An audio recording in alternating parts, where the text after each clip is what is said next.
मैं रवीश कुमार। दोस्तों, जब देश की सबसे बड़ी अदालत इतिहास लिख रही थी, उस वक्त गोदी मीडिया क्या कर रहा था?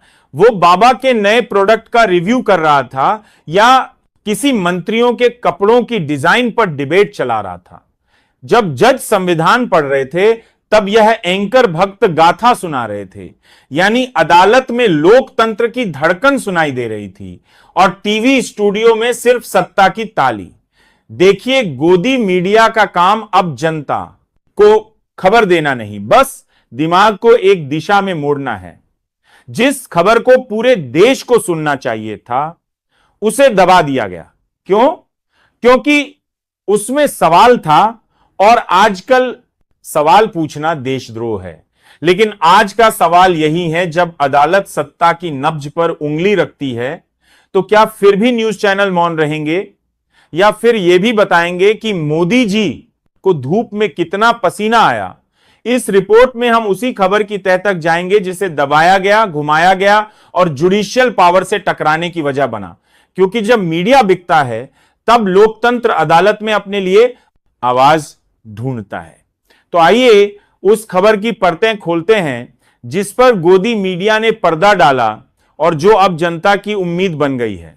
लेकिन उससे पहले, अगर आप अब भी सच सुनना चाहते हैं, अगर आप उस आवाज के साथ खड़े हैं जो सत्ता से सवाल करती है, तो इस वीडियो को लाइक जरूर कीजिए, अपने दोस्तों और परिवार के साथ शेयर कीजिए और चैनल को सब्सक्राइब करके उस सफर में हमारे साथी बनिए जो झूठ की चकाचौंध के बीच सच की मशाल जलाए हुए हैं।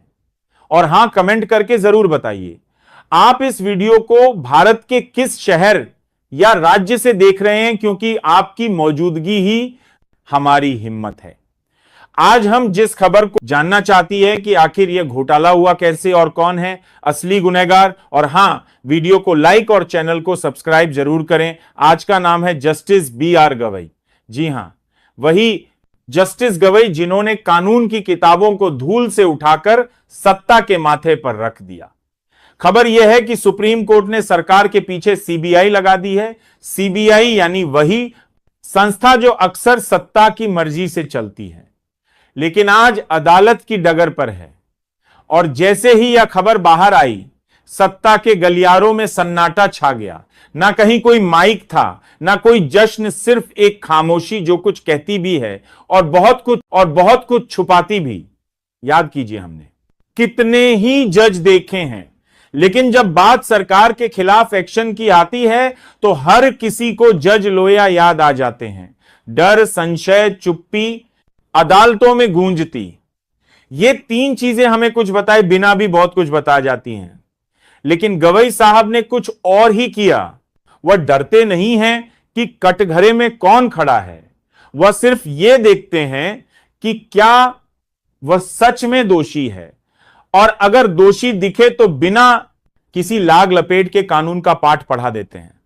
ये वही गवई साहब हैं जिन्हें लोग कहते हैं बाबा साहेब अंबेडकर के सच्चे अनुयायी, और आज उन्होंने अपने फैसले से उस बात को सच साबित कर दिया है। कोई नारेबाजी नहीं, कोई भाषण नहीं, बस एक आदेश, और वह आदेश सत्ता की कुर्सियों को हिला गया है। अब आप पूछेंगे सबूत क्या है? तो जी हां, खबर सामने है, दस्तावेज भी मौजूद हैं। अब देखना यह है कि इस फैसले का पालन कितना होता है और सत्ता की दीवारों में यह दरार कितनी गहरी जाती है, क्योंकि इतिहास लिखा जा रहा है और पन्ना पलटने का वक्त आ गया है। नवभारत टाइम्स में आज एक खबर छपी है, और यह खबर बाकी खबरों की तरह नहीं है। यह खबर बताती है कि जब अदालतें जागती हैं तो सरकारें सहम जाती हैं। सुप्रीम कोर्ट के आदेश पर CBI की बड़ी कार्रवाई हुई है। जी हां, कोई छोटी मोटी रेड नहीं, पूरे 47 ठिकानों पर एक साथ छापेमारी, और यही नहीं, 22 FIR भी दर्ज हुई हैं। अब ये सिर्फ आंकड़े नहीं है दोस्तों, ये उस व्यवस्था के चेहरे पर पड़े तमाचे हैं जो आंखें मूंद कर कहती थी सब चंगा सी, लेकिन सब चंगा नहीं था। दिल्ली NCR के बिल्डरों और वित्तीय संस्थानों ने मिलकर एक ऐसा खेल खेला जिसमें हजारों होम बायरर्स को ठगा गया। यानी लोग जो अपनी जिंदगी की कमाई लगाकर एक घर का सपना देख रहे थे, उन्हें चुपचाप लूटा जा रहा था, और यह सब कुछ हो रहा था सरकार की नाक के नीचे और शायद सरकार की ही मर्जी से। लेकिन जब जस्टिस बी.आर. गवई को इस खेल की भनक लगी, उन्होंने वो किया जिसकी उम्मीद हर न्यायप्रिय नागरिक करता है। सीबीआई को तुरंत आदेश दिया गया और फिर शुरू हुई वह कार्यवाही जिसने सरकार की नींद उड़ा दी। सबवेंशन स्कीम घोटाला नाम जितना साफ सुथरा लगता है, काम उतना ही गंदा निकला। करोड़ों का घोटाला, जनता के साथ विश्वासघात, और यह सब कुछ एक साजिश की तरह चलता रहा जब तक अदालत नहीं बोली।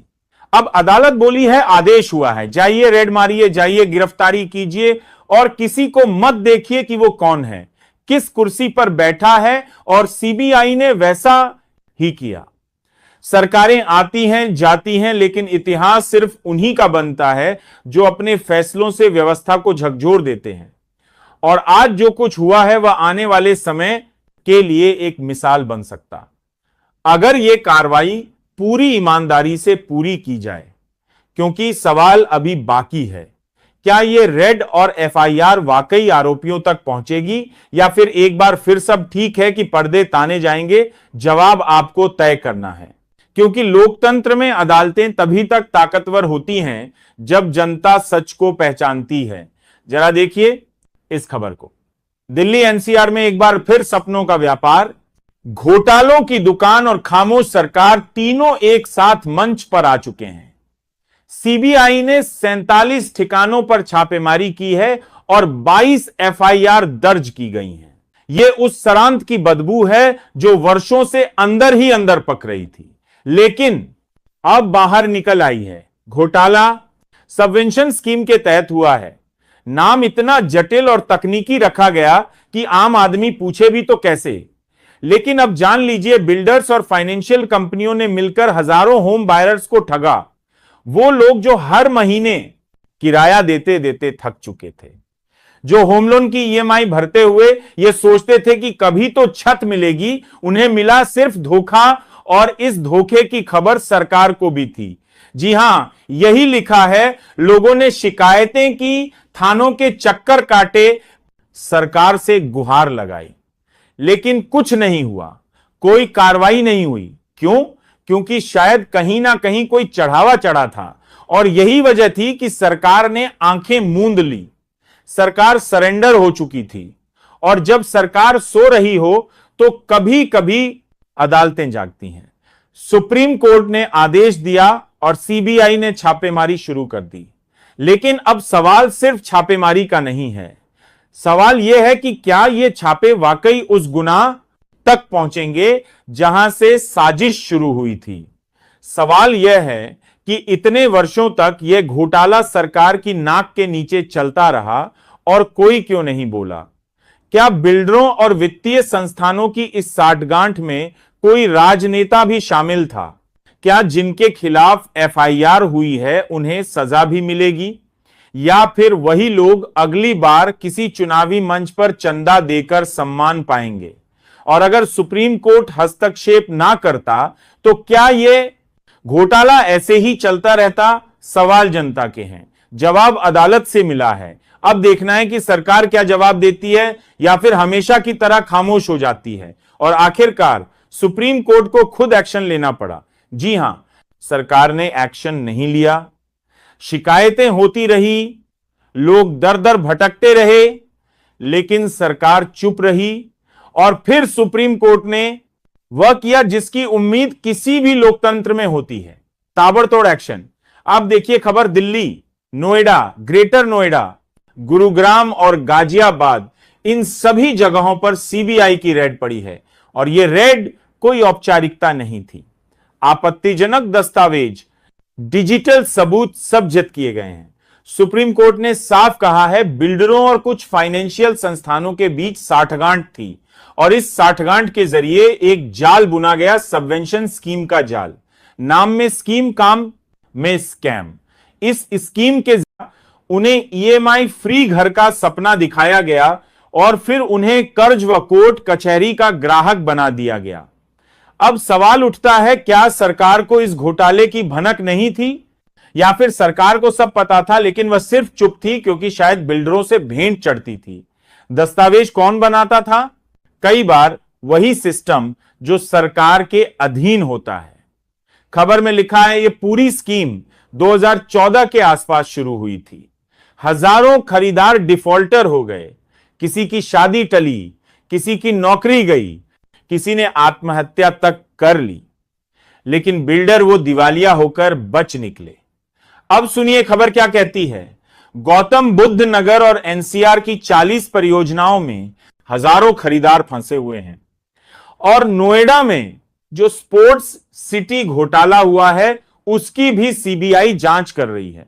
नाम दिया गया सबवेंशन स्कीम, यानी एक और स्कीम, एक और सपना, एक और धोखा।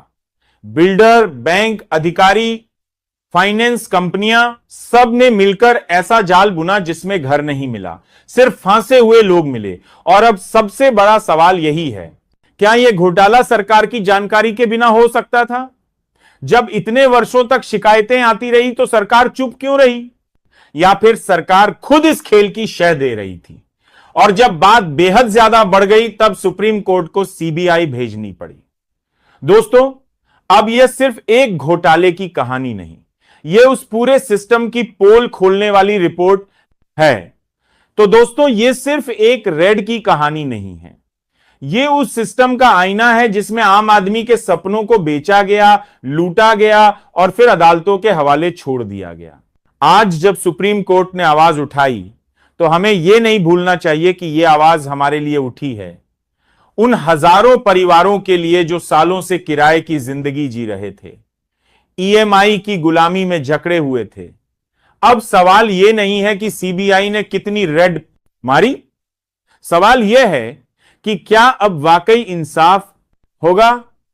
क्या वो बिल्डर, वो नेता, वो अफसर जेल जाएंगे जो इस घोटाले के असली मास्टरमाइंड थे, या फिर यह भी एक स्कैम बनकर अगली हेडलाइन में कहीं दब जाएगा? दोस्तों, यह मौका है जगने का, बोलने का, सवाल करने का, क्योंकि अगर अब भी आप चुप रहे तो अगला शिकार आप हो सकते हैं। याद रखिए, लोकतंत्र अदालतों से नहीं, जनता की आंखों से जिंदा रहता है।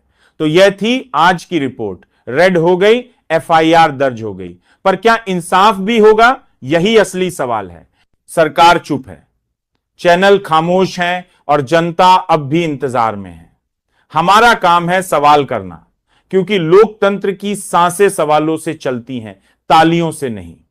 आप देख रहे थे सच की आवाज। अगर आपको लगता है कि इस देश में अभी भी सच बचा है तो इस वीडियो को लाइक कीजिए, अपने दोस्तों और परिवार के साथ शेयर कीजिए और चैनल को सब्सक्राइब कीजिए।